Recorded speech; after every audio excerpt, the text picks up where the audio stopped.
ठाकरेंकडून मुलीला तिकीट नाकारलं गेल्यामुळे दगडू सकपाळ हे नाराज झालेत. म्हातारा झाल्यावर माणसाची गरज संपते.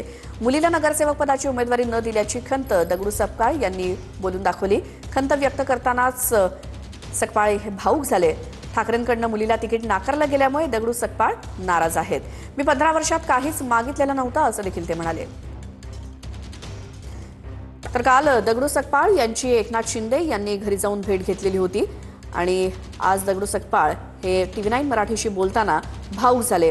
ठाकरेंकडून त्यांच्या मुलीला तिकीट नाकारलं गेलं.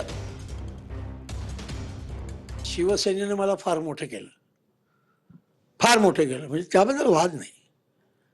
मी 15 वर्षात काय मागितलं नव्हतं. पक्षाचं येणारं प्रत्येक काम मी बघत होतो, करत होतो.